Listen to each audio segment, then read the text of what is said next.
And maybe while we're on the topic of human rights, what is your assessment on the humanitarian situation in the Tindouf camps in Algeria? Well, the human rights violations by the Polisario in the Tindouf camps in Algeria have been ongoing since the first camps were set up more than 40 years ago. Systematically, abuses have increased.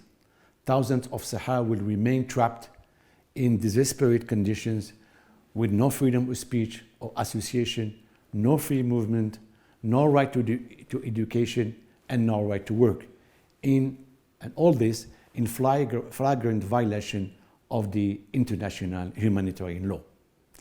Access to the camps by human rights monitors is limited to strict visa requirements by Algeria.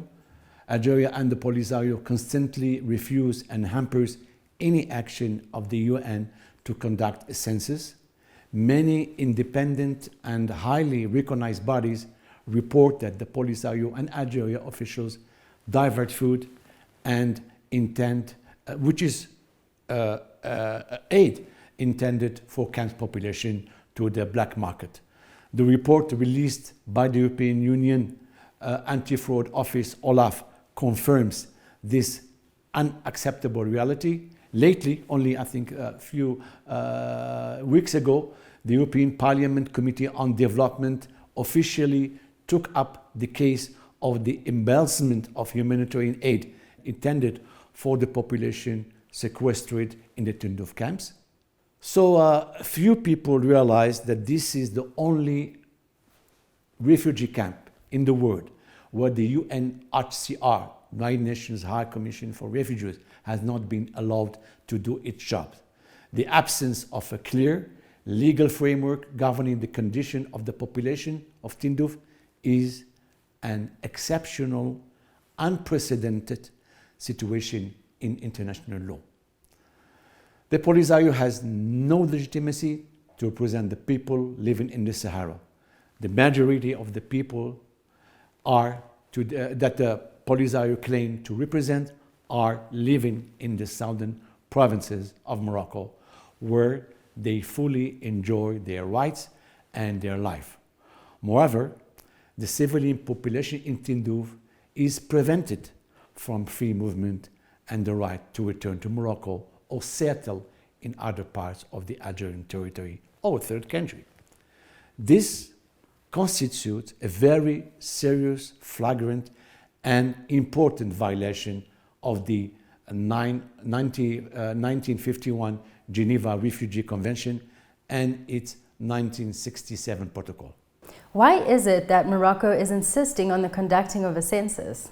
It is not only Morocco, but the entire international community and the Security Council who are calling consistently for the conduct of a census.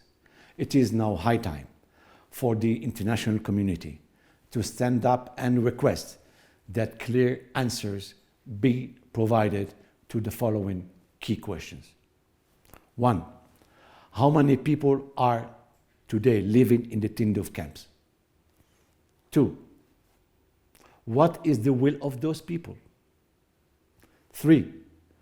Do they want to stay where they are or move elsewhere? 4.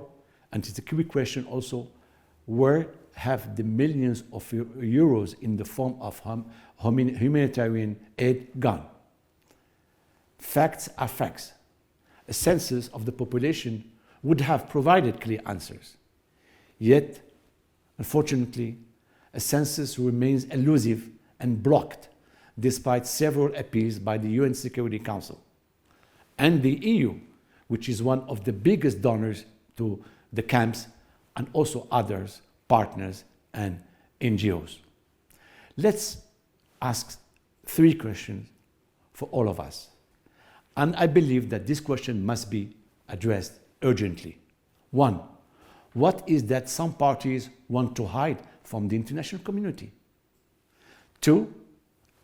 It is also a key question, can Algeria continue to outsource the protection of human rights on its own territory? And 3, how does it come that a country, namely Algeria, accepts to hand over its international responsibilities to an armed group. This non-state entity, which is not recognized by the UN, does not subscribe to any international obligation, and thus it is not accountable before the international community.